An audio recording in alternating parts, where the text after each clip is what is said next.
Ok, bueno, bienvenidos, bienvenidas todas de nuevo a nuestro curso Diálogo sobre el arte occidental, la segunda parte.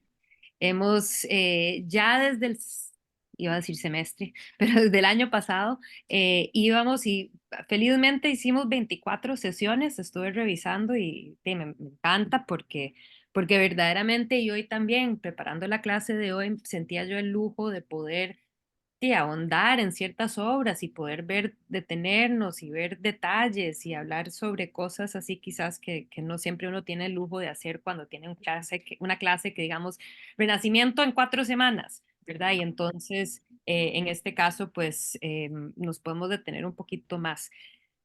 Empecé a preparar la clase, nuestra primera clase, pensando que íbamos a hacer lo que, pues, por donde íbamos el año pasado, que era en Italia, ¿verdad? Habíamos repasado o pasado por lo que era la primera mitad del 480 o del siglo XV.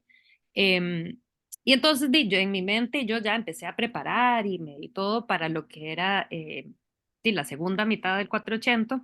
Y después me di cuenta que es muy difícil, o no, no difícil, sino que nos perdemos de mucho, siento yo, abordando la segunda mitad del 480 sin ver la primera mitad del Renacimiento.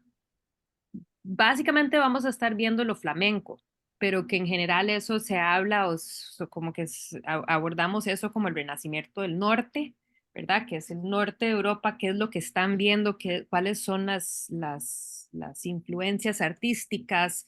Y es que lo que sucede es que esa primera mitad del siglo XV pues, en el norte de Europa va a generar unos cambios tan importantes para lo que conocemos como el Renacimiento, bueno, que hay que revisar y tener eso claro porque ya para la segunda mitad del 480 los artistas italianos estaban pues se habían inspirado en mucho de lo que estaban haciendo ya los artistas en el norte, ¿verdad? Entonces, hay que entender bien eso es lo que estaba pasando en el norte antes de entrar en la segunda mitad del 480.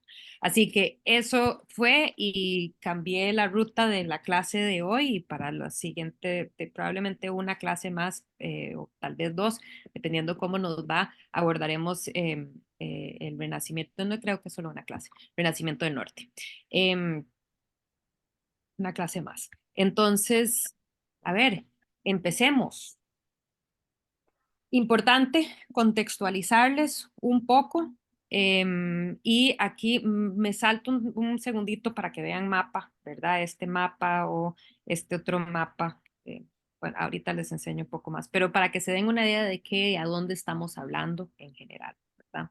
Y me voy a devolver para señalar cosas que son importantes en relación a los avances culturales que se dieron en ese momento. Entonces, la invención de la imprenta cerca de 1450 y el advenimiento de medios reproducibles mecánicamente, como silografías y grabados. Pues eso va a ser súper importante, no lo vamos a abordar hoy, pero va a ser sumamente importante esa imprenta, ¿verdad? Pues ese trabajo de reproducible de estampa. Habían muchos centros urbanos con vasto comercio internacional. Flandes en particular tuvo un gran auge por la producción y comercialización del textil, que básicamente arropaba toda Europa, pero también por o sea, donde se localiza, también era uno de los puentes más importantes de bienes importados a Europa y entre pues Inglaterra y la parte central de Europa, ¿verdad? Entonces este va a ser un puerto, pues, o sea, ciudades de este tipo de ingreso que fueron sumamente importantes. Em, Todo eso lleva a que se desarrolle una clase mercantil de mecenas que llegan a ser mecenas de arte, que compraban obras de arte tanto para contextos públicos, así como iglesias, ¿verdad? Así como para su uso propio, ¿verdad? El uso privado. Entonces, eso hace sumamente importante porque verdaderamente es en esta parte, en este momento, que se va desarrollando lo que conocemos como el mercado de arte porque pues antes de esto los únicos que pedían, que tenían el poder adquisitivo eran o en situaciones eclesiásticas, ¿verdad? O sea, iglesias o monasterios, o reyes, ¿verdad? En general, o la nobleza. Pero ahora de repente tenemos toda esta clase que llega a ser muy pudiente en muchos casos, o medianamente pudiente y con el interés de, pues, decorar lujosamente los interiores de sus casas, como veremos en algunos cuadros, ejemplos de cómo se veían estos lugares, así como un interés en la en coleccionismo, en hacer retratos y tener altares propios. Entonces abundaban los altares y cuadros, pero también un gran interés en la orfebrería, tapices y en esculturas también. En relación a esta región, eh, como decía, entre 1000 y 1300 son ciudades y puertos que crecen en tamaño y población a medida que se convirtió en el principal centro comercial del norte de Europa, actuando como un punto nodal para los comerciantes entre Inglaterra, el Báltico, Italia y Francia, ¿verdad? Y entonces, pues, sumamente importante y muy estratégico. Y por este motivo, sus ciudades especiales, especialmente Brujas y Gantes, ¿verdad? Pero también Tournai va a ser importante, se convierten en centros bueno, Bruselas, se convierten en centros de producción artística. Entonces, eso es un poco el contexto de lo que estaba sucediendo. Y en términos políticos, lo que había sucedido es que llegan al poder y por qué hay un incipiente, o sea, por qué crece o abunda la creación artística cultural en precisamente en este periodo, ¿verdad? Si estas ciudades están creciendo entre 1000 y 1300, sí, porque no es hasta como finales del siglo XIV y definitivamente ya el siglo XV que hay como que hay un gran auge artístico, cultural en esta región flamenca y es precisamente por los duques de Borgoña. Entonces, ¿quiénes son los duques de Borgoña? Empezamos aquí con el primero, que es Felipe II el Atrevido. También se conoce como Felipe II el Audaz, también el Temerario, como también lo fue Carlos, pero bueno, el Atrevido es el que me gusta. En inglés se conoce más como Philip the Bold.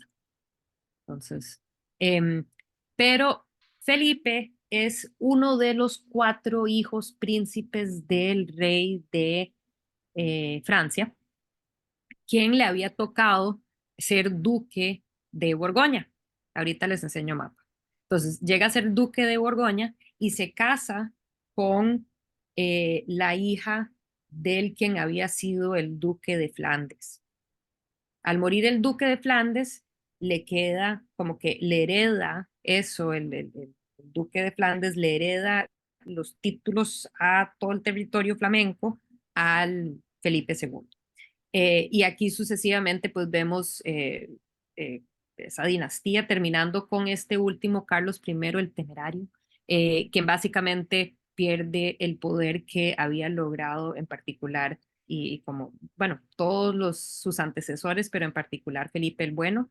Y pues, entonces son estos señores, ¿verdad? Eh, y aquí pueden ver el mapa para que se den una idea. Entonces, aquí esto es Francia, ¿verdad? Y ahí vamos a ver, por ejemplo, más tarde otra región que es Berry, donde vamos a ver el duque de Berry, que era uno de sus otros hijos de el rey francés. Desde Francia hay este gran interés desde el periodo gótico, con el gótico internacional, gran interés pues, manifestaciones artísticas, ¿verdad? Y entonces de estos hijos entienden que el poder lo pueden enseñar al mundo a través del arte, ¿verdad?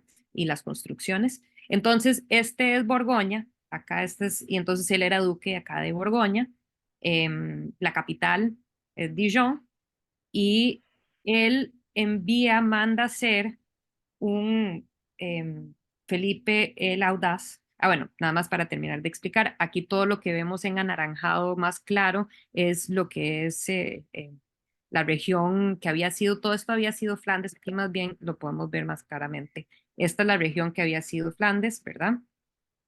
lo que básicamente hoy en día es Bélgica.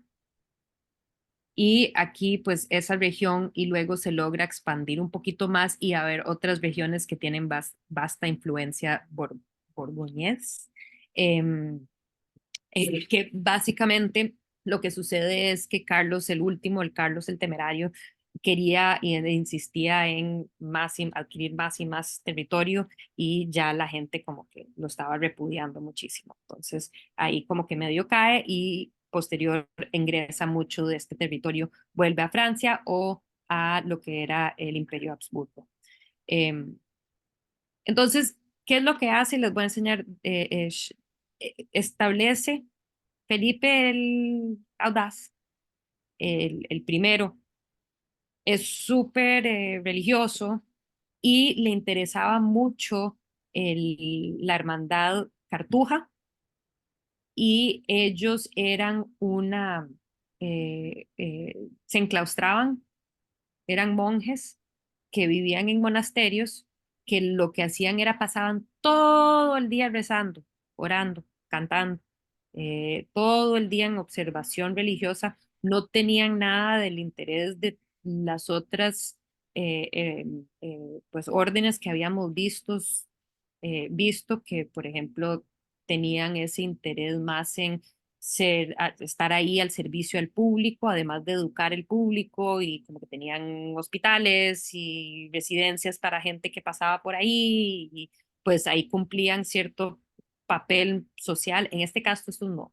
Estos estaban súper apartados y pasaban todo el día rezando y les enseño aquí a dónde está en el mapa. Entonces, Dijon es la capital, Chamonix estaba como afuerita de Dijon y era el lugar donde Felipe II quería hacer, o sea, quería que llegara a este lugar a ser o sea, donde iba a descansar, o sea, que ahí lo iban a enterrar a él y a toda su familia.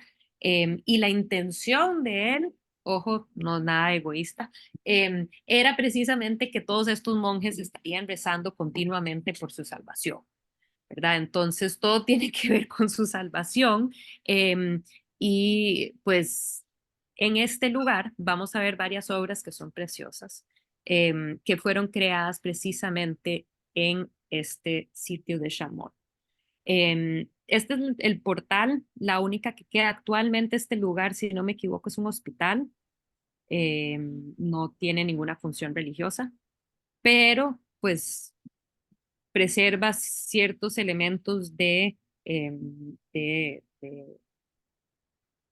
monasterio original, entre otros este portal, esta entrada. Entonces, en esta entrada lo que vemos es la Virgen, niño, y vemos al duque y la duquesa, los vemos un poco más de cerca. Este es el duque Felipe II el Atrevido y su esposa, que se arrodillan y como que veneran a la Virgen. ¿Verdad?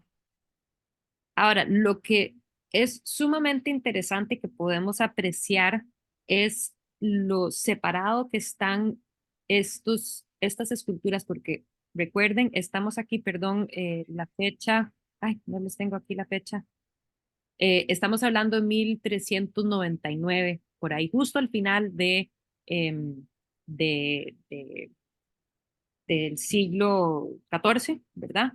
Y entonces estamos en el periodo gótico. Acuérdense que en el gótico todavía las esculturas estaban pegadas al edificio. Cada vez tal vez saliéndose un poquito más, ahorita les voy a enseñar un ejemplo de Notre Dame, pero en este caso estamos viendo esculturas que verdaderamente se salen de su nicho. Están casi o sea, están completamente en bulto redondo, solo que puestos ahí. Entonces, eso en sí es sumamente emocionante. Además, vemos un interés mayor en darles, o sea, son menos etéreos estos cuerpos y más reales. Lo que vemos, lo que notamos es un interés en la observación. ¿Verdad? Asimismo, aquello que se está llevando a cabo en ese interés por el naturalismo, o sea, por enfocarse en cómo es la naturaleza y observarla y tratar de representarla, que está sucediendo en Italia, está sucediendo aquí al norte. Em, Vemos aquí, perdón por ese sello de agua que no lo pude quitar, pero me gustó mucho este ángulo. eh, Perdón por eso. Pero aquí podemos ver la Virgen en el centro. Y vemos que esta Virgen es una Virgen que tal vez en sí no vemos dentro de ese interés naturalista todavía eh, unas proporciones tal vez como muy exactas. Pero sí empezamos a ver mucho más interés en el drapeo de las telas, cómo caen las telas, que es un poco exagerado, tal vez igual, no es tan naturalista, es una obra temprana, ¿verdad? Veremos otras ahorita más adelante en donde vemos cómo se va desarrollando esta capacidad de darle volumen a los cuerpos y que esos cuerpos sean sujetos a la gravedad, ¿verdad? Ahora también es importante señalarles, y perdón que no les traje un ejemplo de esto, pero piensen tal vez en como las esculturas de Donatello, en donde se estaba usando un drapeado y tenían un acercamiento al cuerpo, pero en Italia lo que sucede es que ese naturalismo también es alimentado por la gran cantidad de ejemplares clásicos que tienen. Entonces los artistas tienen acceso a ese mundo clásico, lo tienen ahí nomás. En el norte no tienen eso. Entonces no tienen en esa búsqueda de como que ir cambiando las creaciones artísticas, no tienen ese trasfondo del mundo clásico ahí nomás como lo tenían en Italia. Entonces, en Italia los cuerpos son como más masivos, más monumentales, que pues es un reflejo de ese ejemplo antiguo. En este caso, ¿cuál es el referente? El alto gótico internacional tenía estas figuras de la Virgen muy elegantes, sinuosas, alargadas el cuerpo, ¿verdad? No son, no tienen la intención de tratar un cuerpo real.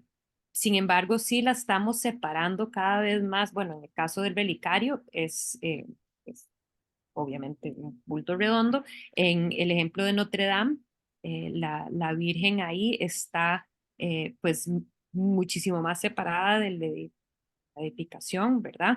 Em, pero diría yo que precisamente por la preocupación de la idolatría, no iban a querer incorporar una sensación de que sea una figura terrenal, ¿verdad? Eh, entonces tiene esos cuerpos como muy alargadas, ¿verdad? Esa elegancia que la figura de Klaus Luther eh, aquí en Dijon no va a tener, o sea, se está alejando un poco de eso. Dentro del monasterio, en el medio de donde tenían los monjes sus cuartos, sus habitaciones y otras necesidades, ¿verdad? Pero principalmente la parte residencial había esta parte enclaustrada, en el centro había un pozo y ahí Felipe nuevamente comisiona a Klaus Schluter a que haga la escultura con Klaus de Ver, ¿bien? Una escultura encima de este pozo. Entonces, de aquí me gustó la foto para que se den una idea cómo es por fuera y para que comprendan aquello que vamos a estar viendo adentro. Em, Se conoce como hoy en día se conoce como el Pozo de Moisés, precisamente por lo que domina esta figura de Moisés, pero lo que es este es como un pilar grande en el centro de este pozo, que que es hexagonal y tiene 5 profetas alrededor.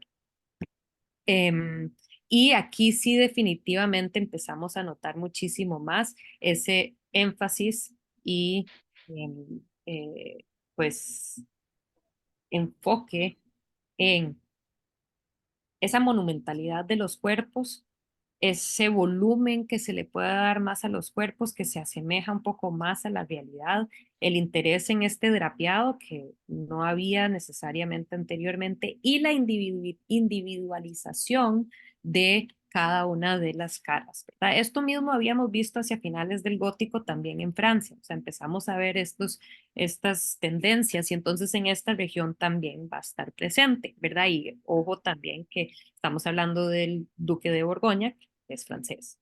Entonces, estas esculturas se pintaron, retienen hasta la fecha un poquito de su policromía, pero no mucho. Y originalmente, esto que estamos viendo mide 7 metros de alto, pero originalmente era de 13 metros de alto en su totalidad porque tenía una cruz encima. Y entonces se asume que, bueno, de todo la cruz se ha perdido, no sabemos qué pasó con la cruz. Y esa cruz, pues aquí podemos ver otro costado. Entonces, ya ahorita volveré podemos ver otra vez a Moisés en un segundo, perdón.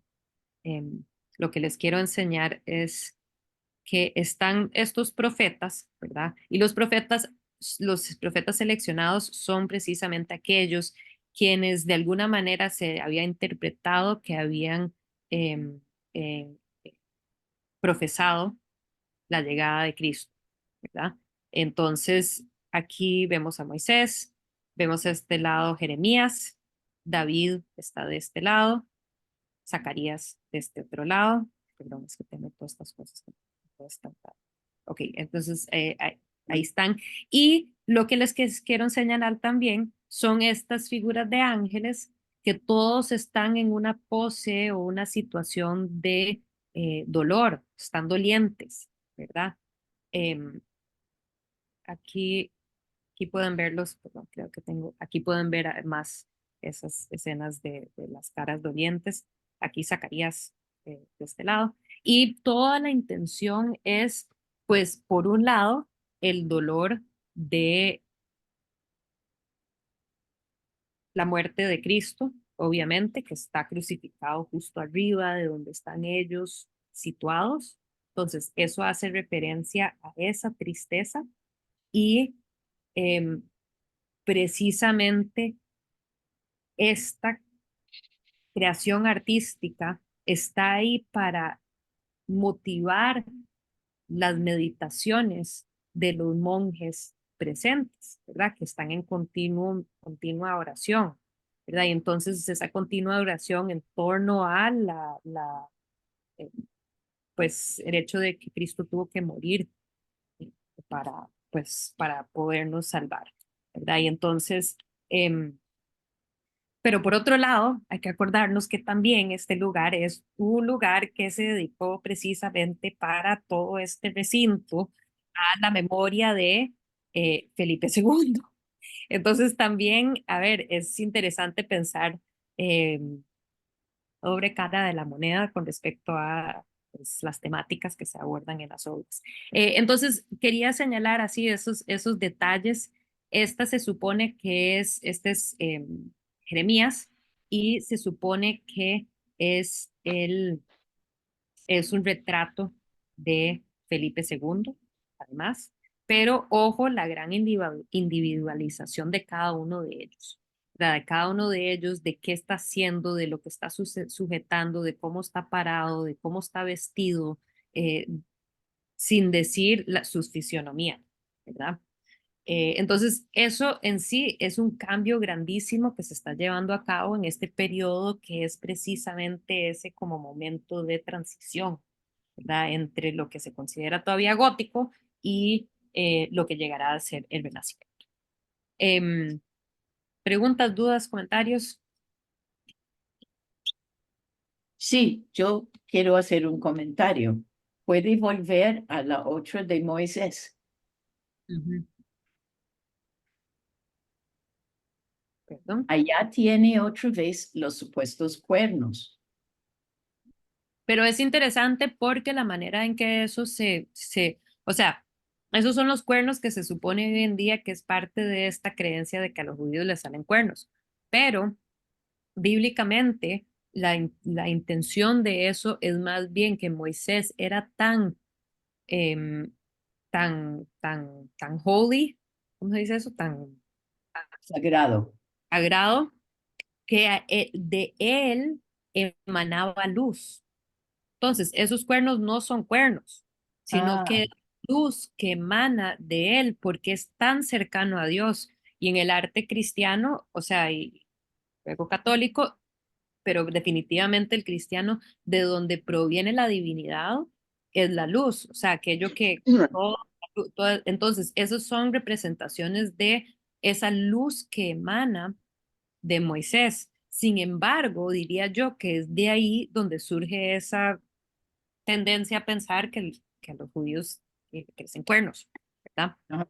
Pero por eso también Miguel Ángel tiene cuernos en su Moisés y que no es relacionado con una cuestión antisemita, sino como una cuestión bíblica, de que se decía Ajá. que de él emanaba luz, ¿verdad?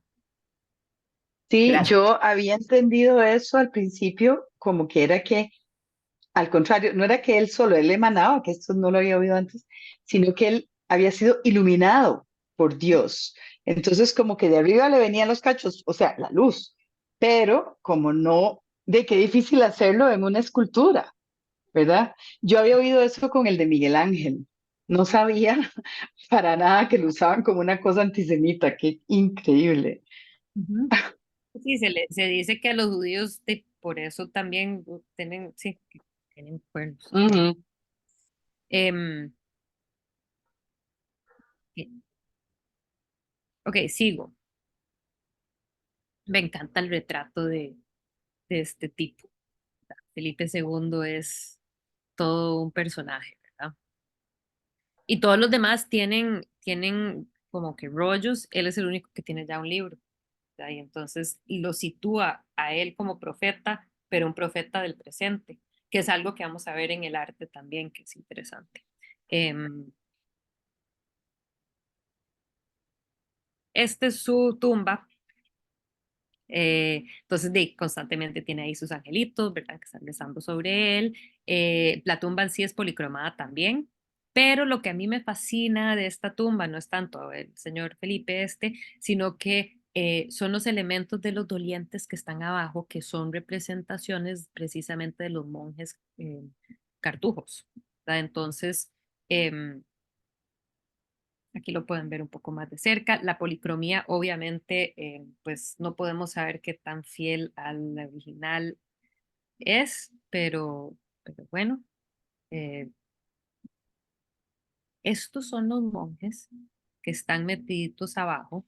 Miden como 40 centímetros, lo cual no es grande, pero tampoco es tan pequeñito, ¿verdad? Entonces tienen su tamañito.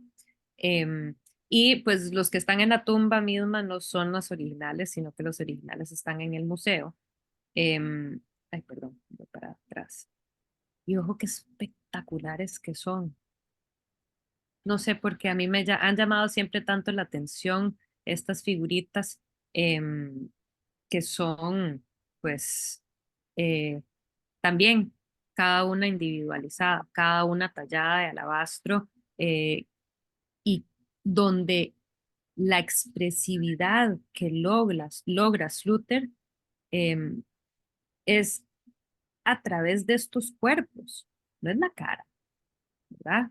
Entonces es una exploración de lo que puede lograr un artista con una figura, aun si ni siquiera le vemos el rostro y aun si son figuras que además están muy adentrados en sí mismos, entonces no tienen gestos grandiosos para decir que están sufriendo, se están ganando el pelo, ¿verdad? Estos tipos de así, los diferentes, pues,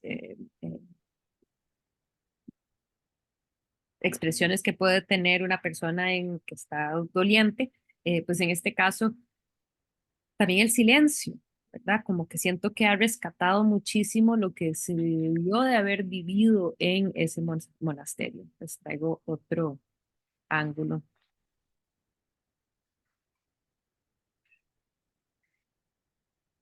Entonces, bueno, quería compartir esos porque tal vez no es así tan famoso como lo que más famoso es que uno aprende en historia del arte, siempre es el pozo de Moisés, pero estas figuras son fantásticas, entonces las tenía que traer. Em, Me paso ahora a hablar ya, como siempre, noto que suele ser mi enfoque principal la pintura. Perdón por eso, si desean que haga el esfuerzo de meter más escultura o más estampa, me dicen, pero siempre trato de meter un poco de todo. Pero sí un peso definitivo en lo que es la pintura. Em, Estas son las Le Trevicheur del Duc de Berry, quien es el hermano de Felipe II, y él tiene su propia eh, región, territorio eh, ducal, que es Berry, y él también, pues obviamente es bastante pudiente y manda a hacer, entre otras cosas, varios libros ilustrados, iluminados. Y, perdón, una de las más famosas es precisamente esta, que es Le Trevicher. También tiene otra que es Le Belle Heure. Le Belle Heure es parte de la colección del Metropolitan, entonces de vez en cuando la sacan en Nueva York. Este es en Chantilly, entonces pues tal vez no así tan accesible para uno como tal vez lo es el Metropolitan, pero y son las más ricas horas, ¿verdad? Son rich, entonces, o muy ricas horas, que fueron una obra no inconclusa, o sea, no la lograron terminar. Entonces, primero, ¿qué es un libro de horas? Un libro de horas es un librito para devoción individual, personal. em, Eran compendios de salmos y de oraciones que había que decir durante el día. Contenían siempre un calendario también, como para indicar pues los diferentes momentos del año, los que hay que estar, pues cuáles rezos hay que estar haciendo, y por ende es un libro que dirige la piedad en personas, obviamente pudientes, que pueden pagar por hacerse un librito de estos. Suelen ser libritos pequeños. Eso es importante señalarlo porque al ver algunos de estas imágenes, y creo que les traje algunos detalles, estamos hablando de una cosita muy pequeña. O sea, sí, 23 centímetros es como tamaño carta, si no me equivoco, tal vez un poco más pequeño. Em, y pues el nivel de detalle logrado y el nivel y la minuciosidad con la que se trabaja es pues muy característico de lo que se va a desarrollar en esta región en la pintura, ¿verdad? Entonces, hay una tradición desde la Edad Media de estos libros iluminados, ilustrados, y definitivamente estas son de las más, bueno, los hermanos Lundborg son entre los más pues, interesantes y espectaculares que sacaron en ese momento. Em, Ellos fueron muy jóvenes, eran tres hermanos y tienen una historia ahí loquísima. El papá era orfebre y tenía un tío que era escultor con el duque de Borgoña, y en un momento a ellos los mandan para hacer iba a decir pasantía, ¿no? El aprendizaje, el apprenticeship en Francia, en París, y vuelven porque hay un brote de la peste. Entonces van de camino a su pueblo natal, son de lo que hoy en día es Holanda, y de camino como que los raptan y los encarcelan, los tienen, y no, los tienen de rehenes, y no tiene la mamá de los muchachos, no tenía la plata para pagar, y entonces ahí después de largo rato, creo que 6 meses o algo así, logran que el duque de Borgoña les paga la mitad del, ¿cómo se llama eso? El ransom, El rescate. el rescate. Y el pueblo de donde vinieron y todo el gremio de artesanos orfebres se juntan del pueblo, de la ciudad de donde son ellos, y pagan la otra mitad. Entonces, salen libres, pero obviamente ingresan directo pues, a trabajar ahí en la corte del duque. de Borgoña, empieza a trabajar con él, le hacen una Biblia, creo que es una Biblia moralizada, la que le crean a él, que una Biblia moralizada es como la Biblia con textos, o sea, es una Biblia comentada, entonces también para uso devocional propio, y pues ilustrada, todavía son muy jóvenes, son muchachos, tienen entre como 15 y 19 años cuando le hacen eso al duque, muere el duque Felipe y ahí el hermano se lo lleva al duque, el duque de Berry. Ahí viven hasta básicamente 10 años más en el servicio de él y mueren de la peste todos los 13 hermanos, supuestamente, con menos de 30 años de edad. Pero bueno, entonces son chamaquillos, son súper jóvenes y estas entre las últimas obras que crearon, que donde ya se le ve pues un estilo propio que se viene desarrollando. Esta es la página de enero, hace referencia a probablemente el intercambio de regalos entre la realeza y otras figuras importantes en la corte en enero, probablemente en torno a el Día de los Reyes, 6 de enero. Em, y aquí vemos pues la corte del duque mismo, este es el duque de Berry, notamos que él se está retratando en un espacio donde vemos el fleur de lis, que es pues de la realeza francesa, ¿verdad? Y este es un palacio que tiene tapices en la pared, entonces esto que estamos viendo atrás es un tapiz pero que nos remite a los lujos de ese momento y el interés pues el gasto en lo que es eh, las artes decorativas, que hoy en día y del siglo XX los hemos dejado como de lado, pero hay que tener presente que para ellos en ese momento no era, o sea, hoy en día, ¿qué se piensa que son las bellas artes? Y las bellas artes son arquitectura, arte, pintura y escultura, básicamente.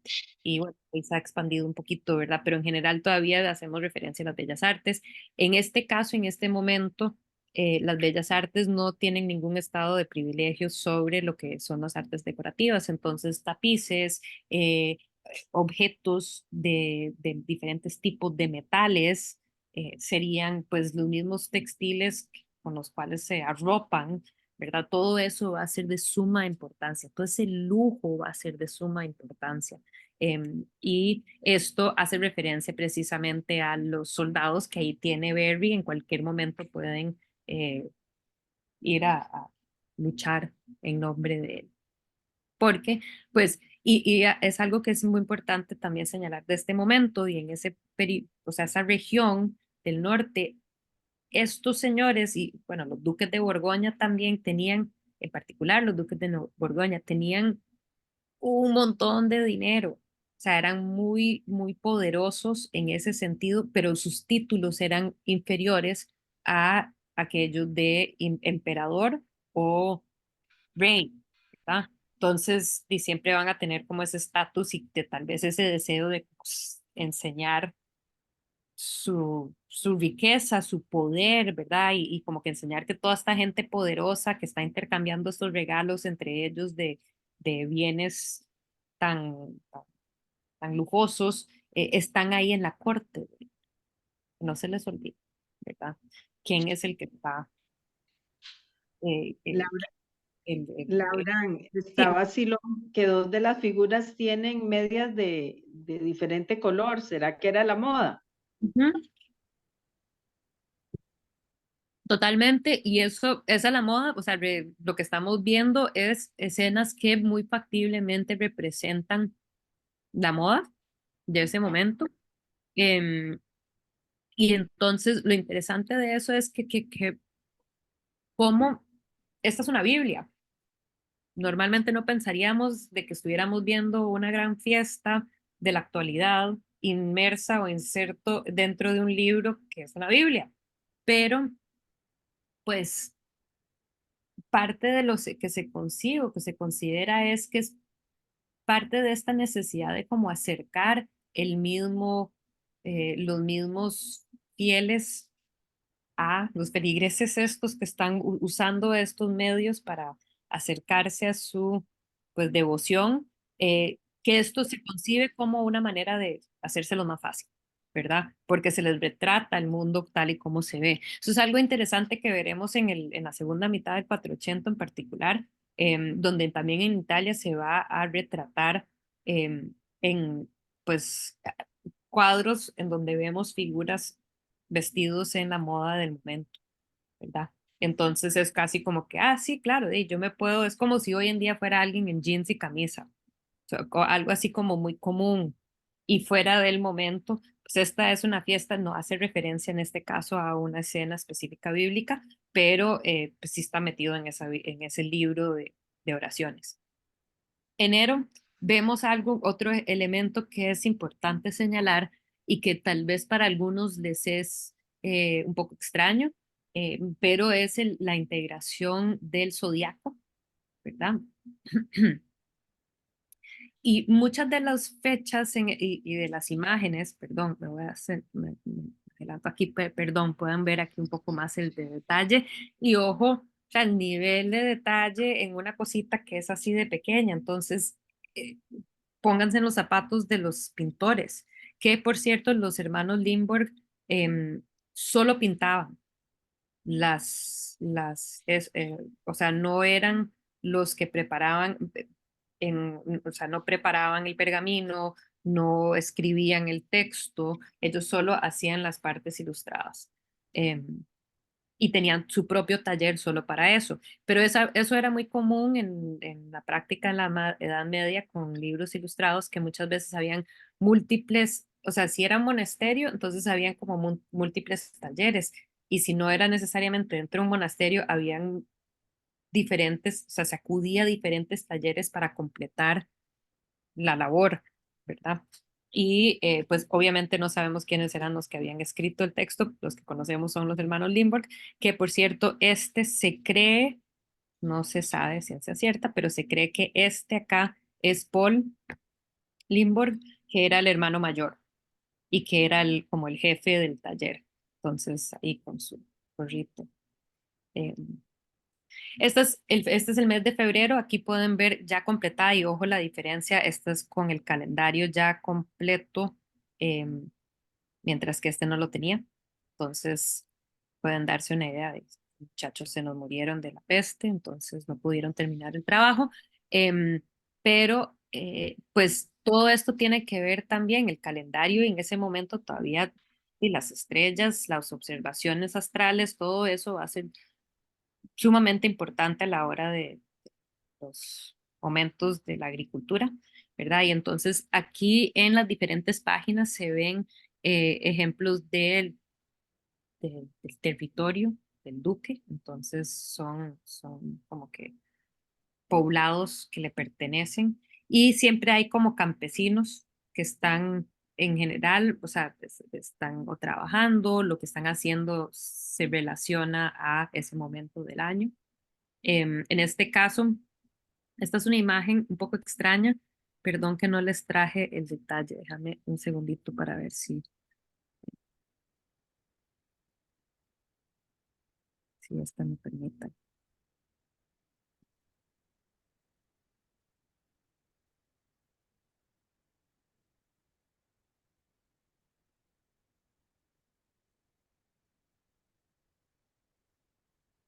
No, no se ve súper bien, pero por lo menos se darán una idea del detalle de los campesinos aquí a centro, en el centro de la imagen,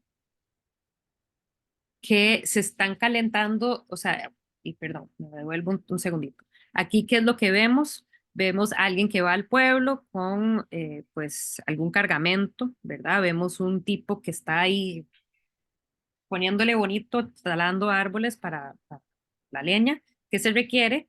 Vemos esta figura que viene así como espantado del frío para adentro, así, ¿verdad? Sufriendo del frío.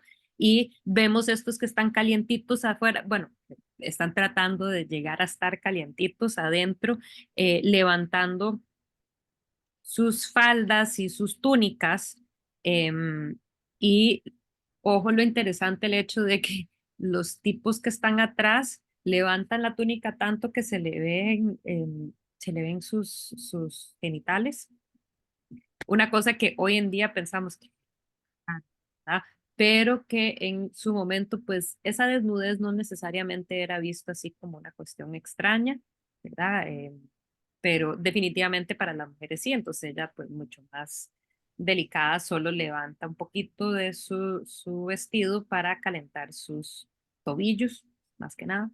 Em, y bueno, nuevamente, el nivel de detalle, ¿verdad? Que desafortunadamente está un poco pixelada la imagen, pero estamos hablando de tener que elaborar esto con una minuciosidad increíble. Esta es la última que les enseño, el mes de mayo, pero también me encanta porque vemos esta procesión de estas figuras de la corte, una celebración, se escucha la música, se ve el palacio detrás, ¿verdad? Y también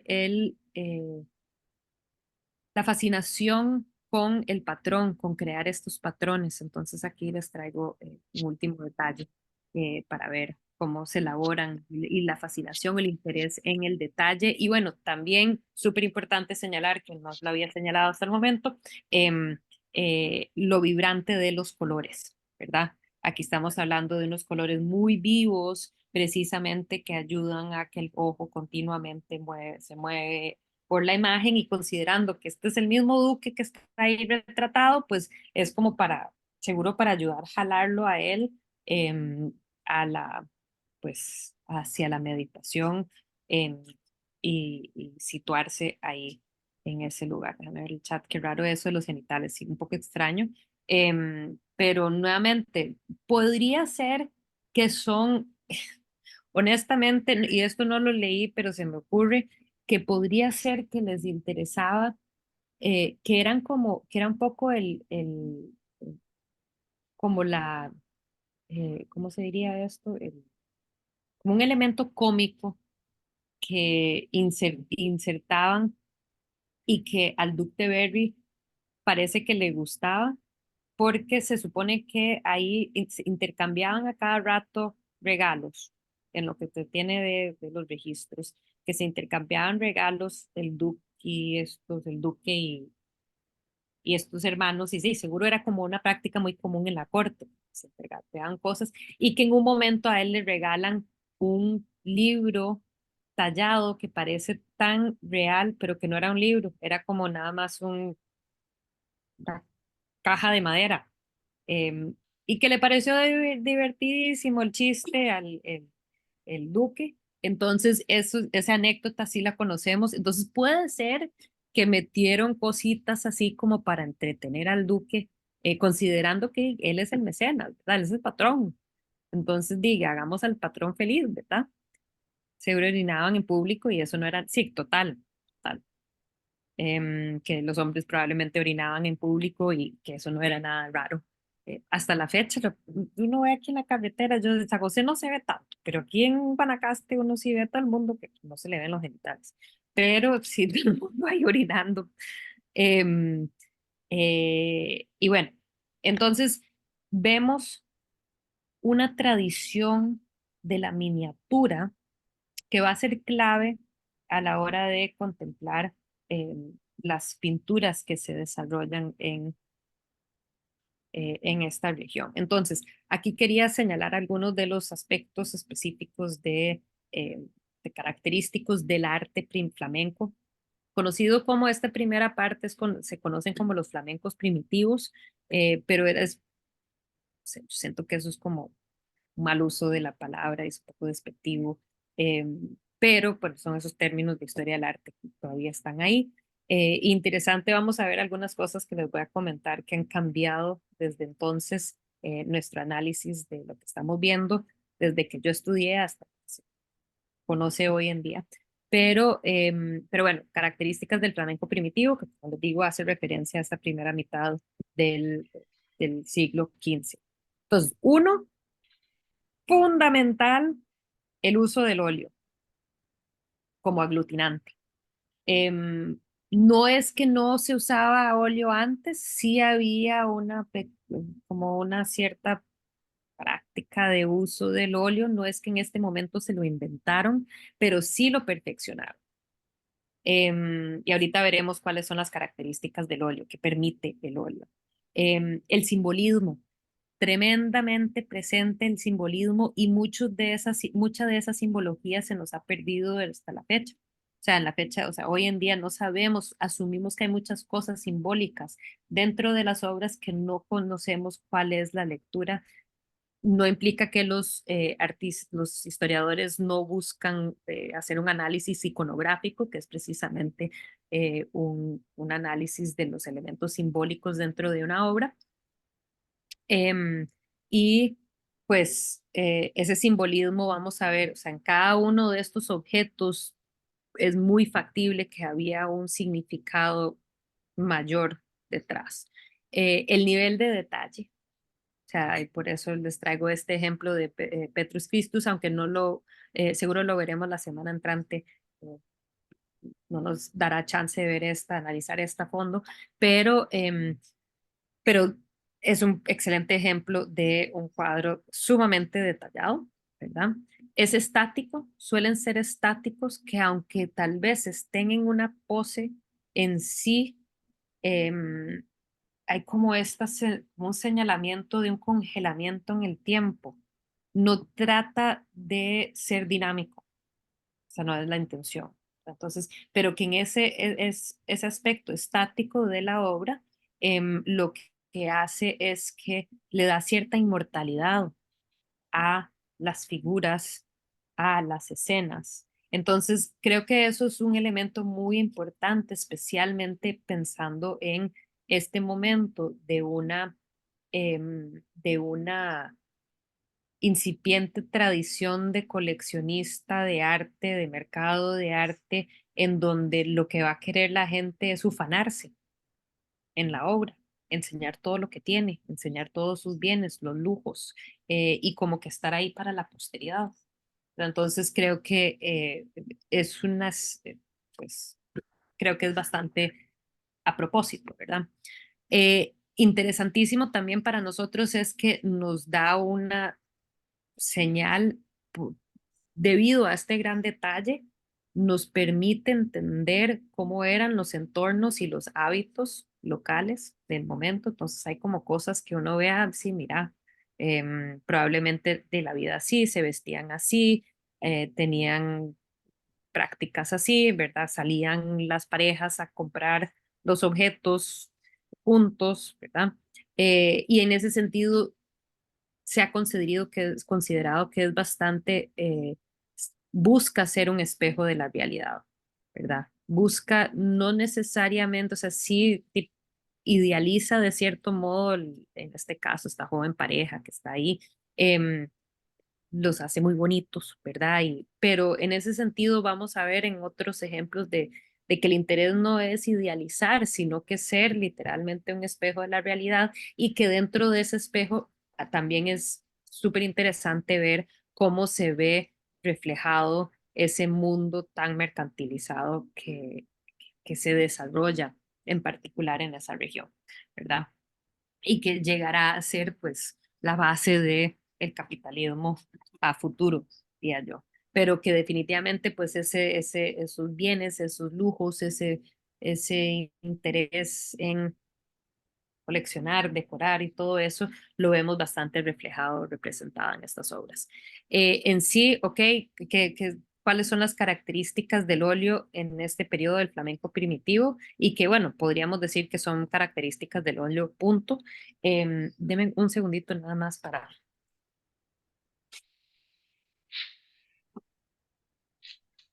cerrar la puerta.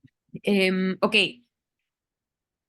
¿qué es el óleo? Como les decía, es un aglutinante que se usa, que se mezcla con el pigmento, porque los pigmentos son polvos, ¿verdad? Que por lo general provienen son minerales. Hay también otros tipos orgánicos, ¿verdad? Pero en general eso se tiene que mezclar con algo. Entonces, la pintura anterior, por lo general, y en este momento todavía en Italia del Renacimiento del 400 están usando témpera. La témpera se hace con clara de huevo. Y pues a los pintores en este momento de la región flamenca, pues se les ocurre que podría ser excelente idea mezclar con óleos y elaborar estas capas y capas de veladuras una encima de otra que permite pues todo esto que les voy a decir. Ay, perdón. Eh, Ignoren estos dos que no los borré aquí de la lista. Eh, Qué pena. Pero, ok, ¿qué nos permite? Imita texturas mucho mejor que el fresco o la témpera, ¿verdad? Y si, bueno, si la témpera no es lo mejor, el fresco aún peor para lograr ese nivel de detalle, para poder lograr imitar pieles, cabello, lana, madera, ¿verdad? Cualquier tipo de textura, pues vamos a ver, es una fascinación en lograr representar cada una de esas diferentes texturas presente en una obra, ¿verdad? Em, Eso, por ende, la hace súper adecuada para poder representar esa realidad material que tanto le interesaba al, pues, al público de este arte, ¿verdad? Que veremos como esta obra súper famosa, la veremos al final nuevamente, regresaremos a esta, pero que este es para, no es para un rey, no es necesariamente para un duque, sí es una persona con alto poder adquisitivo, pero no es una figura noble. Esto es algo que hubiera tenido en su propia casa, va a querer que en su obra por la cual paga se represente esa realidad material del cual su familia es, eh, es dueña de toda esa materialidad. Y entonces yo quiero enseñar esa materialidad y para enseñarlo, pues felizmente podemos ir creando estas ilusiones de texturas, así como pues con el óleo se permite también la ilusión de luz reflejada en superficies, por ejemplo, metálicas o vidrios o joyas. Entonces, en ese sentido, va a ser, pues, va a permitir muchísimo más flexibilidad al, a lo que se puede hacer y lograr con, con la materia, o sea, con ese material. Y de último, lo que permite también es que, de cierto modo, cuando se seca el óleo, hace como un tipo de sello que de cierto modo sella el color, lo cual permite que se mantenga vivo y vibrante a lo largo del tiempo. Obviamente sabemos que se ensucian y que pues Paula nos podría contar sobre cómo se eliminan capas y capas de suciedad y contaminantes que puedan estar en obras pictóricas, pero en este caso, pues aún con eso limpiado, o sea, puede resaltar, puede relucir esos colores porque están ahí fijados. Em, ¿Preguntas o dudas antes de seguir? Comentarios. Me encanta el uso del detalle, o sea, vamos a ver, lo minucioso de los detalles, impresionante, definitivamente. Y es lo que no han visto nada todavía. Perfecto. No, y esto, pintura, siempre me ha pensado que la señora es embarazada y que esto fue una indecencia casi de mostrar una mujer embarazada en esta época, hasta que tenían a quedar en la casa. O esto es, no sé, Sí, esa una es una interpretación, perjuicio.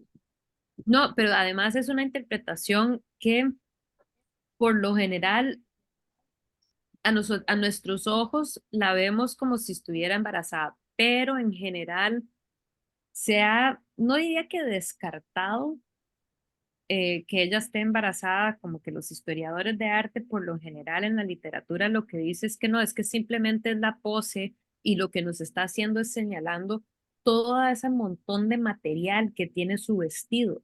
Entonces, que ella está Ah, recuperando el vestido y que entonces a nuestros ojos de hoy lo que hace es que parece que está reclinando el brazo, posando su brazo sobre, pues, que estuvieran basadas, Ajá. pero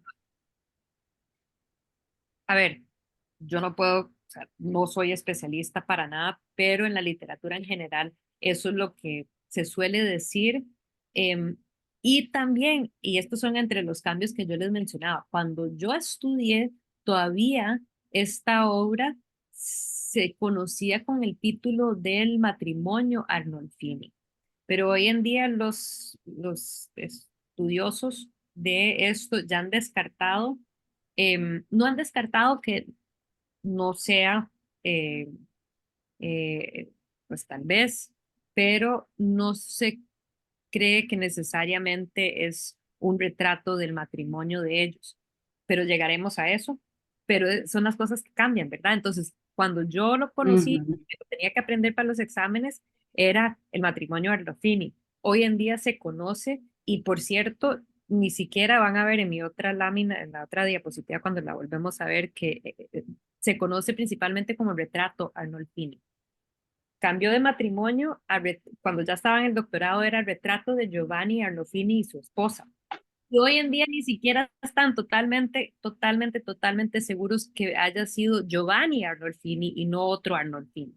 Entonces, hoy en día se suele conocer como el retrato Arnolfini, porque no estamos Mira qué seguros curioso. de quién. Sí, cómo cambia eso y es en cuestión de, estamos hablando 20 años, ¿verdad? Sí, pero además ahora que mencionas, yo, al igual que Jody, yo siempre decía, claro, ella como es un matrimonio y tal, pues está enseñando la panza de que ya le va a dar un hijo.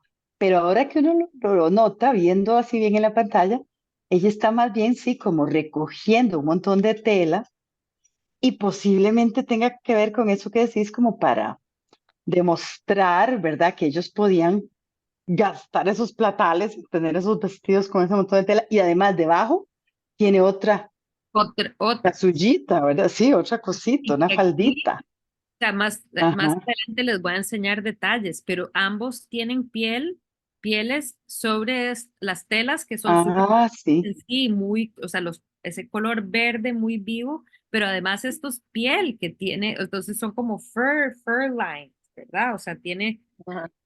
eso es un súper lujo, ¿verdad? Entonces, y en la parte de abajo, entonces, sí, increíble. Y bueno, veremos otros aspectos que son interesantes sobre esta obra ahorita más adelante. Pero nos devolvemos un poco para atrás para primero hablar sobre como que este periodo de cambio que viene, así como Sluter, ¿verdad? Que lo vimos en la escultura.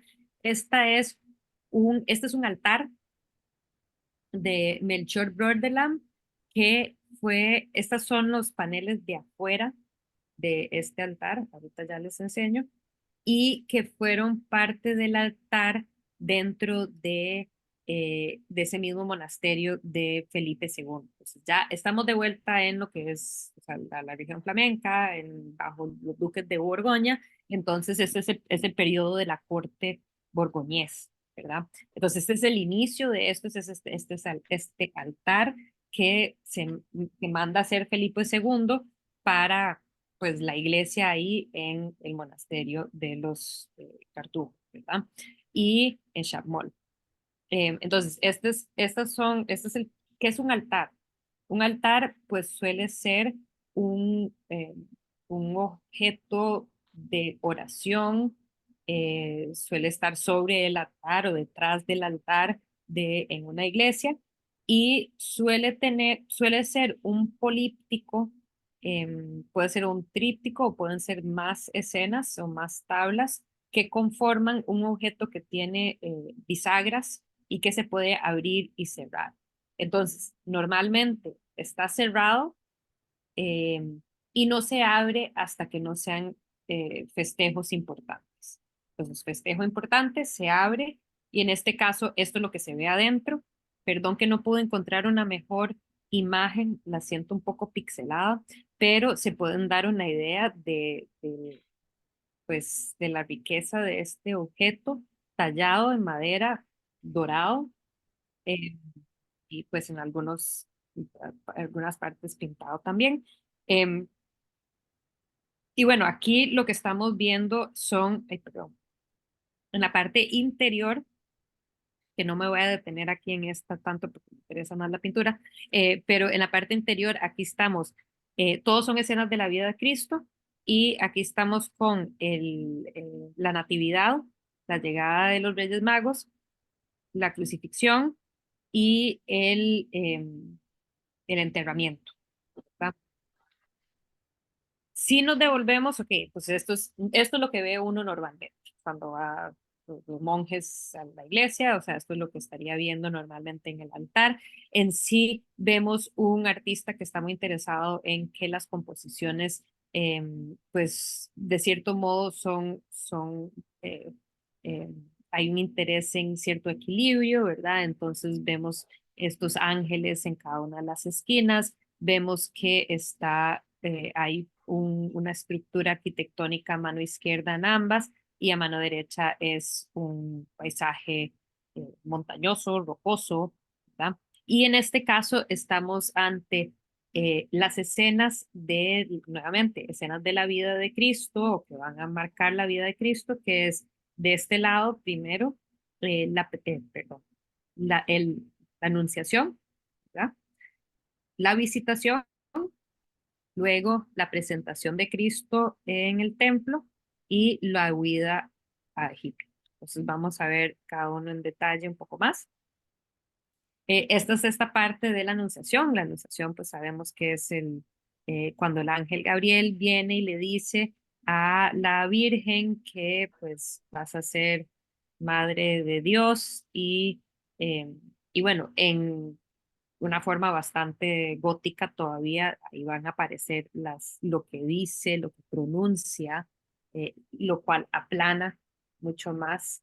Entonces aquí, como les digo, estamos ante una escena que es bastante eh, alto estilo gótico internacional. Em, pero me devuelvo. Ella está situada en un espacio, esto es interesante porque ese nivel de detalle que le interesa tanto al artista de este momento que está muy interesado en esos detalles minuciosos, ¿verdad? Tiene pues elementos simbólicos, ¿verdad? El lirio de su virginidad y pureza. Ella está situada en lo que, si se acuerdan, que eran esos jardines cerrados que hablaban sobre su virginidad. Entonces ella está situada aquí orando con su propio libro de horas, ejemplo, ahí en meditación, pero ha sido pues interrumpida de su oración y vuelve a ver al ángel Gabriel que le viene a contar esta historia, ¿verdad? Contar este mensaje. Pero lo interesante entre los detalles, pues vemos que hay un interés de tratar de retratar el espacio, pero obviamente todavía no dominan el, eh, la perspectiva. Todavía es un poco temprano, pero sabemos que este es el mismo momento que las vírgenes y hijos que habíamos visto justo el inicio del Renacimiento en Italia. Entonces, bueno, interés en tratar de retratarlo, pero no tanto. Igual como que el cuerpo en sí, sí hay un interés en tratar de modelar un poquito el cuerpo, pero no hay pues acercamiento a las proporciones correctas de un cuerpo, pero eso no es un problema, o sea, no es parte del interés. Lo que sí es parte del interés es enseñar cosas así como estilos arquitectónicos, que ojo, como este es eh, esta loya donde se encuentra ella, es súper estilo gótico internacional del momento, ¿verdad? Con acuérdense los vitrales que habíamos visto, acuérdense los arcos ojivales, ¿verdad? Estos elementos que ya son parte del alto gótico internacional que se veía en Francia, ¿verdad? Entonces, y que luego expande. A mano derecha vemos ella en su típico azul, ¿verdad? Su manto azul, que es pues el color de la Virgen. Aquí la vemos nuevamente, ya embarazada, que va a visitar a su prima Elizabeth, que también está milagrosamente embarazada de San Juan Bautista. Entonces ahí se están pues celebrando ellas y este es el momento, se supone que cuando ella le cuenta a la prima que San Juan Bautista está en su vientre, en el vientre de la prima Elizabeth, y como que da un salto de la felicidad, y que eso hace que ella se ponga muy feliz y emite una frase que ahorita se me olvida cuál es, que es súper importante. Si alguien se acuerda, me dirán. Pero emite una frase súper importante sobre la importancia de... Es lo que se llama el Magnificat. ¿Y qué es lo que le dice una frase? Como llena eres de gracia. Y es parte después del Ave María que rezan los católicos. Ok, sí, exacto. Entonces es como la primera persona que va a darse cuenta de aquello que tiene en el vientre la Virgen. Entonces, bueno, las primeras personas, porque ahí está San Juan Bautista también que da ese brinco en el vientre. Del otro lado está la presentación, y que también es importante señalar este interés en la arquitectura local, o sea, la arquitectura que era el estilo moderno de ese momento. Entonces, nuevamente, ahí es como interesante ver el interés en, esta es una historia bíblica que se dio en el Medio Oriente, muy alejado de acá, pero lo vamos a situar en nuestro presente, y que en este caso tenemos estos, ay, se me fue el término, aquí para las bóvedas de arista. Arcos de crucería, ¿no era? Estos son sí, de crucería, tienen la crucería y son bóvedas de arista, que sí son esas que se juntan, ¿verdad? Eso es como si tuvieras dos arcos que se juntan y se señala la nervadura, ¿verdad? O la crucería, ¿verdad? Porque es esa misma como crucería o interés que se ve también en los vitrales, ¿verdad? Esa crucería o nervadura. Entonces, ese templo al que visita la Virgen, que además es rubia y muy blanca, va a presentar al niño Jesús en el templo, y ese templo va a ser un templo muy moderno. Y aquí vemos el detalle, esta es la huida la huida a Egipto, que es precisamente ellos huyendo de lo que iba a ser Herodo, que quería, o sea, supo que iban a hacer un nuevo rey, y eh, manda a matar a todos, o sea, es la masacre de los inocentes, una escena que habíamos visto el año pasado, y pues aquí huyen, ¿verdad?, hacia Egipto, y pues me hace mucha gracia ver acá al pobre San José, pero como que siempre es una figura un poco, sino como tan digno, es un poco gordito, ¿verdad? Aquí está tomando, yo pensé las primeras veces que vi la imagen que estaba tomando guaro, pero no, obviamente no. Lo que el simbolismo aquí es más bien que está tomando agua por lo arduo que es este viaje, y la Virgen en ese mismo manto azul está acurrucando al bebé pues, en esta huida que no habrá sido nada, eh, pues, divertida. Y un Mira, detalle, perdón, sí, Lil, perdón, no, que ese adelante. era, o tal vez ibas a hablar de eso. Ese bolsito, es que yo lo aumenté porque me llamó mucho la atención la figura de José también. Ese bolsito doradito que tiene al final de lo que José lleva como el morral ese, ¿verdad? Pues un bolsito de plata, de llevar dinero, de llevar monedas, quién sabe. Sí, no podría decirle, pero sí, Ujú. probablemente todo lo que tenían, ahí estaba amarradito. Sí. Sí, sí, vámonos. No sé, ¿alguien más iba a decir algo? No, ok. Otro detalle que es súper interesante es cómo ellos van encaminados hacia un pedestal altísimo con una figura, pero que es una figura de una escultura, una estatua, que se quebró y se está cayendo. Y que eso se ha interpretado como, pues es precisamente este niño, Jesús, que ha nacido, que va a introducir al mundo el camino hacia la religión verdadera, ¿verdad? O sea, que este sería una escultura pagana que se está cayendo de su base y que entra lo que llegará a ser la religión verdadera, ¿verdad? Entonces creo que ese nivel de detalle son, y como que esa búsqueda de poder generar lecturas a partir de estos elementos simbólicos es sumamente, pues, común en esta región. O sea, es lo que se va a desarrollar en, en el norte y que, pues, también el medio lo permite, ¿verdad? Porque hay uno puede practicar mucho más dexteridad con el óleo, ¿verdad? Porque también se seca menos rápido, ¿verdad? Entonces tenés más flexibilidad en ese sentido también.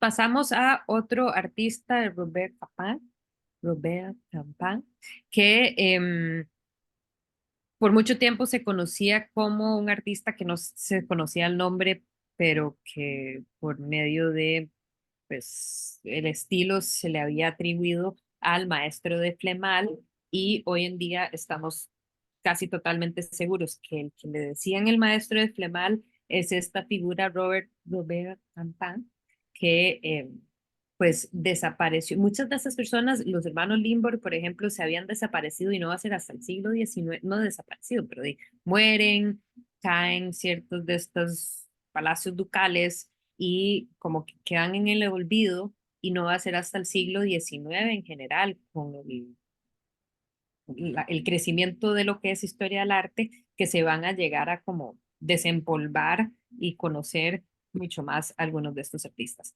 Este es Robert Campin, pero me voy a ver, aquí, este es el tríptico del entierro de Cristo, que es en sí una escena súper interesante o una manera interesante de plantear el, el, las escenas de la pasión y fin de vida de Cristo, ¿verdad? Entonces aquí tenemos el descendimiento sin Cristo ahí y que normalmente cuando vemos escenas cuando bajan el cuerpo, o sea, aquí todavía están los ladrones que estaban crucificados a la par de él, ya Cristo no se encuentra ahí, no sabemos exactamente dónde está, bueno, sí sabemos porque ya está en esta escena de acá, ya lo están enterrando.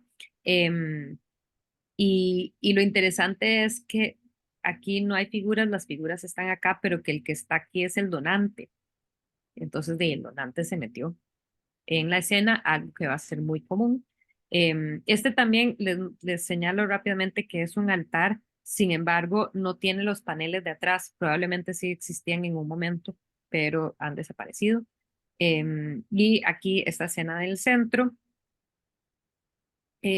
Al fondo notamos aquí un gran interés y vamos a ver el siguiente ejemplo ahorita para ver más detalles, pero vemos el nivel de interés y detalle en la flora en particular, ¿verdad? Pero también en tratar de retratar el espacio y que y la naturaleza o paisajes detrás, pero que todavía estamos ante un cielo dorado, pero lo interesante de este cielo es que tiene textura y es como un viñedo. Todo esto es un viñedo con uvas. Entonces, pues obviamente se relaciona también con la sangre de Cristo, ¿verdad? Entonces, el simbolismo ahí súper presente. Esos fondos con textura dorados no es algo necesariamente, o sea, eso es algo del gótico, lo habíamos visto también en el temprano renacimiento que se hacía, pero lo interesante aquí es precisamente el hecho de que, pues, simbólicamente se relaciona también a lo que estamos viendo. Y este lado es la resurrección, ¿verdad? Entonces, pero quiero ir adelante y observar esta que tal vez es un, ay, ya son las 7:30, mira, bueno, vamos a salir, me interesa poder abordar esta obra y después la semana entrante seguiremos. Cuando yo la conocí, pues me la enseñaron como el altar de Merode, pero es conocido ahorita más conocido como el tríptico de la Anunciación, precisamente porque es la Anunciación aquí lo que se está dando en esta escena. Es un objeto que hubiera sido tal vez en un puesto como en un, bueno, sí, era en un altar y que es pequeño. Ojo las dimensiones, estamos hablando de 1 metro de ancho, pero 64 de alto. Entonces era algo fácilmente portátil, o sea, que se podía mover fácilmente y que nos remite al hecho de que estamos ante un altar que era para uso privado, personal. Esto no era no se ubicaba en una iglesia, esto era para una familia bien que podía pagarle a Robert Campin para que les hiciera este altar que iban a tener. ¿Quiénes son? Pues estos son los donantes de acá, la familia, o sea, la pareja que se manda a hacer este cuadro. Entonces ahí está el donante ante la escena de la Anunciación y aquí el otro lateral vemos a San José. San José era ebanista y aquí lo vemos en su taller. Ok, algunos detalles, ¿verdad? Que les prometí detalles. En una obra que nuevamente estamos hablando que mide 64, entonces no es tan grande. Ojo el nivel de detalle. Aquí, o sea, que hasta que le mete, me devuelvo un toque para que puedan ver, estas son estos pajaritos de acá, es esto. La flora que les voy a enseñar es esta parte de acá, es este detalle de acá que vamos a ver en la siguiente secuencia. Entonces, ojo el nivel de detalle logrado por el artista y también el interés en dotar con, o sea, con un naturalismo eh, que se logra solo a partir de la observación a cada uno de estos elementos. No es cada uno de estos clavos que están en esta puerta son diferentes.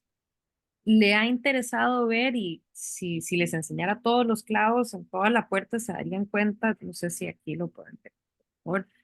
Pero ojo el nivel de, o sea, la cantidad de clavos. Em, y estos clavos tienen ese reflejo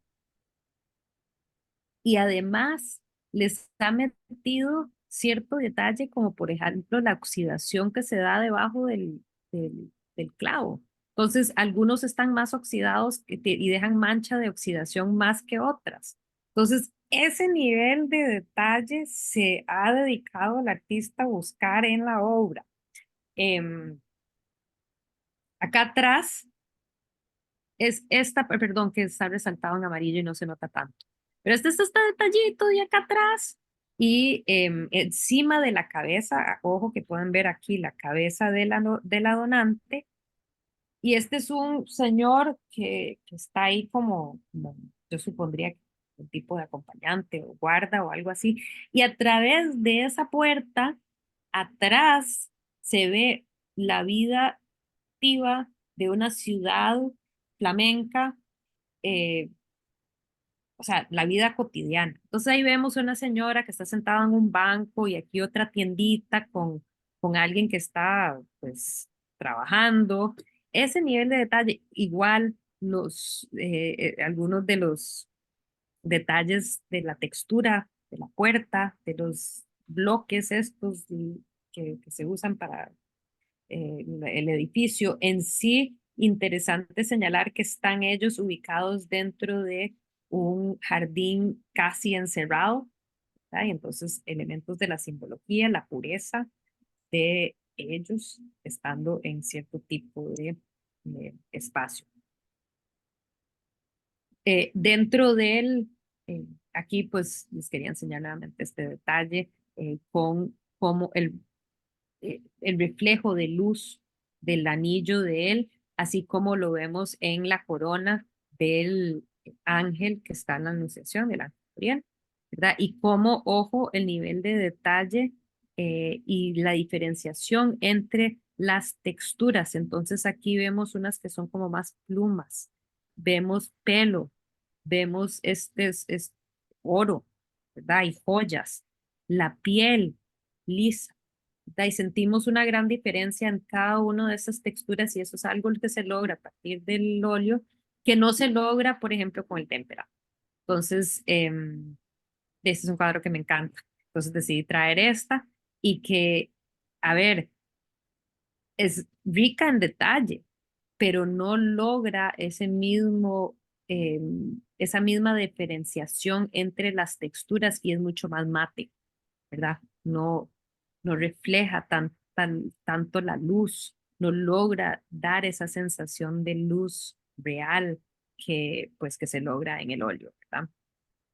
Em, ya en el panel centro, donde es la anunciación, igual estos elementos que son súper importantes, o sea, estos diferentes lugares donde pueden haber simbología que es importante, del cual tal vez algunos sí conocemos, otros no conocemos, pero que aquí, por ejemplo, esta olla de plata supuestamente hace referencia a la pureza y la virginidad de la Virgen. Otro detalle que es interesante es, no sé si se acuerdan, lo habíamos visto en la parte de Italia, en que se usa un falso árabe para abordar objetos que hubieran sido importados, ¿verdad? Entonces vemos cerámica mudéjar o morisca y que tiene esto, lo que da la impresión que son letras en árabe, pero que la verdad es que no son, ¿verdad? Em, el nivel de detalle para lograr y observación para lograr las sombras, ¿verdad? Y esto es algo que me interesa señalarlo nuevamente, el aspecto de las sombras. Diferentes objetos que tienen sentido y que se relacionan con otros objetos, como por ejemplo que se relaciona a lo que hace San José, que lo vamos a ver en el taller. Obviamente los lirios, ¿verdad? Se ha apagado la vela, las velas se han apagado. El nivel de detalle para ver ese humo, ¿verdad? Y capturar la esencia de ese humo de una candelita que se acaba de apagar, que es básicamente representa la pérdida de la inocencia de ella, pero que no es una inocencia por pérdida de su virginidad, sino precisamente porque aquí pueden ver la escena un poco más en su completa. Me encanta el hecho de que, bueno, ella siempre está leyendo en las escenas de la Virgen y la Anunciación, pero que aquí como que eso sí se siente bastante activo y el nivel de detalle de las letras, ¿verdad? Que casi uno se siente que podría leer eso. Pero lo que les quería enseñar era este detalle que, eh, perdón, voy a tirarme para atrás un toque, pero para que se den una idea de dónde se ubica, ¿verdad? Entonces, aquí está esto que les voy a enseñar ahorita y que va dirigido directamente hacia la Virgen y que atraviesa esta línea. Entonces yo siempre me lo imagino que esta candela se apagó precisamente porque como que llegó y que obviamente este es el Espíritu Santo, ¿verdad? Que atraviesa la ventana y que es la divinidad y la luz de Dios, ¿verdad? En este caso me encanta cómo viene así como que, tum, tururum, así como un superhéroe volando, este angelito con una cruz, además, y que ese vuelo apagó la vela y que le llegó el mensaje a través del ángel Gabriel, pero como que ella ya asume el mensaje casi antes de que estuviera él, ¿verdad? Precisamente porque es una cuestión divina. Aquí, pues, nivel de detalle de los objetos, ¿verdad? Que son las cosas que también nos remiten a la delicadeza de los objetos, de las artes decorativas de ese momento que hubieran tenido una familia bien. Y también, y ojo esto, y esto para Jody, usted que es fanática de la luz, ojo el nivel de detalle que se está dando cuenta que la olla, sobre la olla caen dos fuentes de luz, entonces tiene doble sombra. Entonces, una de las sombras es por la luz que recibe, digamos, de día o lo que está iluminando en la sala, pero que también tiene otra fuente que, si nos devolvemos aquí, no, perdón,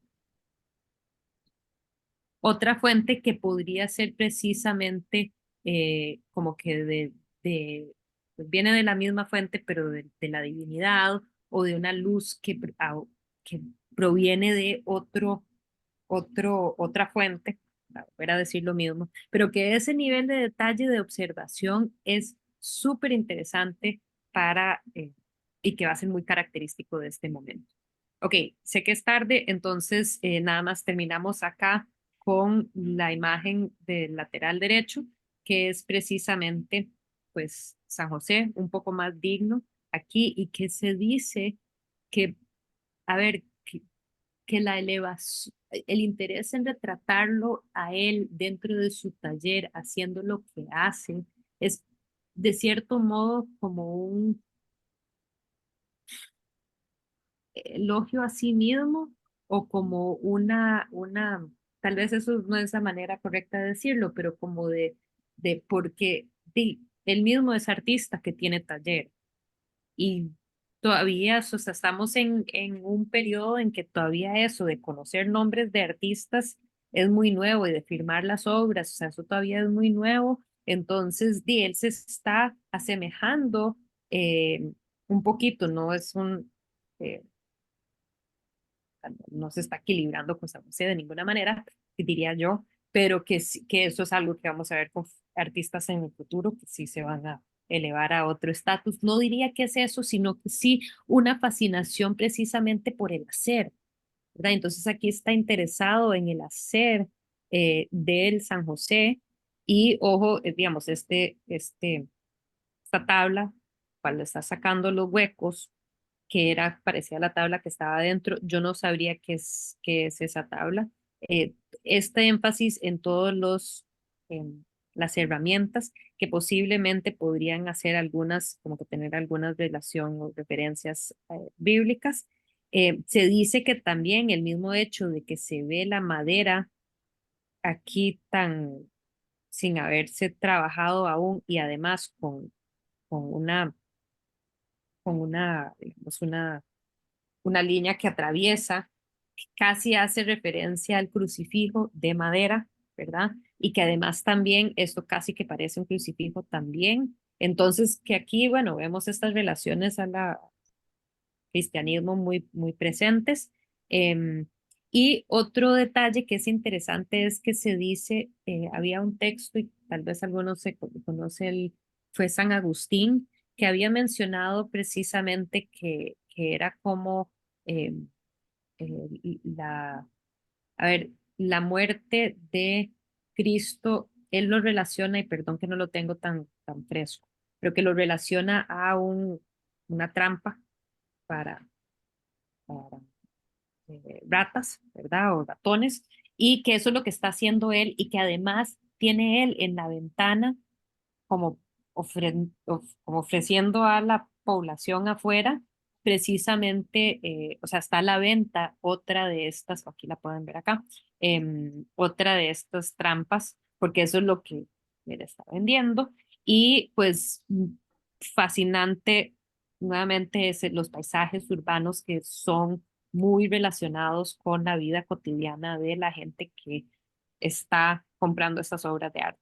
¿Verdad? Entonces, estos son estos centros urbanos vibrantes de ese momento en estas ciudades flamencas que habían tenido gran auge en pues toda la región flamenca, ¿verdad? Y entonces ahí se vive, hay las mismas tienditas que vimos en el detalle del exterior del lateral izquierdo, pues es casi como que, bueno, aquí está un artesano que está haciendo lo mismo en su propio taller y con ese mismo nivel de detalle de cada uno de los pelitos. Acá, lograr eso, estamos hablando de un pincel de 1 o 2 pelitos, nada más, de villitas, o sea, es una cosita así, un nivel de detalle em, que, que va a ser muy impactante para futuros artistas. Ok, ahí ya lo dejo por hoy.